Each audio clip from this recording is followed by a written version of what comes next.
ပဲခူးမြစ်နဲ့ရန်ကုန်မြစ်ကြားရေအောက်မှာပျောက်ဆုံးနေတယ်လို့ယုံကြည်ယူဆနေတဲ့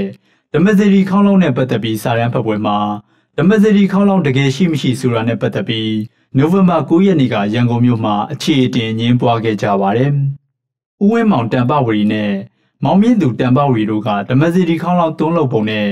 ခေါင်းလောင်းနဲ့ပတ်သက်ပြီးရှာဖွေထားတဲ့အချက်လက်တွေကိုစာရန်အဖြစ် UMFCCI မှာဖတ်ကြားခဲ့ပါတယ်။ခေါင်းလောင်းကြီးကတကယ်လည်းတွဲခဲ့ပါတယ်။ဘာလို့လဲဓမ္မစီတီမင်းဆိုတာမုံမီထဲမှာဘုရားမှာအကြီးမားဆုံးပုဂ္ဂိုလ်ပါ။အဲ့တော့မြန်မာတွေရောမုံတွေရောဘုရားဘာသာပြည်နေဖြစ်တဲ့အတွက်ဒီဘုရားဘာသာနဲ့ပတ်သက်တဲ့တရားတည်ရေးခေါင်းလောင်းလူမျိုးဆိုတဲ့လုပ်ကြတာဒါမင်းတိုင်းလုပ်နေတာလေဒီခေါင်းလောင်းကိုအာယူရတဲ့နဲ့တည်တယ်ဒီထဲမှာပါတဲ့တောက်ကံမများတွေကိုပဲမဲ့လို့ပြတာလားဒီကြီးတွေကိုပဲအနောက်လုံးနေလို့ပြတာလားတကယ်လို့တောက်ကံမများတွေယူလို့ဆိုရင်လည်းသူဒီမှာကျွေးကုန်းသုံးလောက်ပေါ်မှာဖြစ်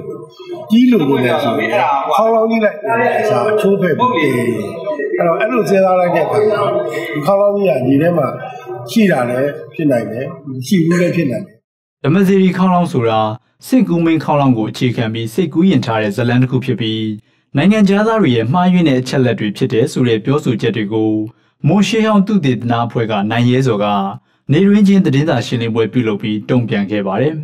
။ဖြစ်ကိုတွက်ပြီးတော့ဒီဖြစ်တောင်မှမလွယ်ရင်ရင်ခက်ကလွယ်ပါမလားဆိုတဲ့အတွေးခေါ်တကယ်တော့ပါပါတယ်။ဒီဖြစ်မှမလွယ်တဲ့ပြည်ရစ်လူဟာမျိုးတွေ Great Wall လိုဟာမျိုးတွေဒါတွေဘိုးရင်ခက်ကဒီသားတွေကလုံနိုင်ခဲ့ပါတယ်။မင်းတစ်ပါးကလူတန်းတဲ့အတူပေါ်မှာပြည်သူလူအားလုံးကပါဝင်ပြီးတော့လုပ်တာဖြစ်တဲ့အတွက်တခုတယောက်တစ်ဖွဲ့တည်းလုပ်တာဟုတ်ဒီခေါင်းလောင်းကြီးလူကြီးတွေတပြည်လုံးလူပဲသဘောပါဒါကြောင့်38,000ဆိုတာလည်းဖြစ်နိုင်တယ်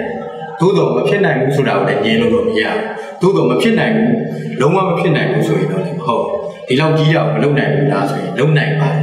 ဟုတ်လုပ်ချင်ဖြစ်ချင်မှတော့ဖြစ်မယ်လုပ်တော့လုပ်နိုင်တာရှိတယ်ရွှေဒဂုံစီတီပေါ်မှာတည်ထားခဲ့တယ်လို့ယုံကြည်ယူဆထားတဲ့ဓမ္မစီတီခေါင်းလောင်းကြီးဟာကမ္ဘာအကြီးဆုံးဖြစ်ပြီးတန်လျင်ဘက်ကန်းကိုဖောင်းနဲ့တင်ယူသွားမှာမြစ်ထဲနစ်မြုပ်ပျောက်ဆုံးသွားတယ်ဆိုတဲ့အချက်လက်တွေကြားငင်းခုန်မှုတွေရှိနေသေးဖြစ်ပါတယ်။လွှတ်တော်အမတ်ဦးခင်ရွှေကလည်းကျမ်းပြင်ပေါ်မှာရှိနေမယ်လို့ယူဆထားတဲ့ဓမ္မစီရီခေါင်းလောင်းကိုဆယ်ယူဖို့အကုန်ကြခံမယ်လို့ပြောဆိုပြီးတဲ့နောက်မှာ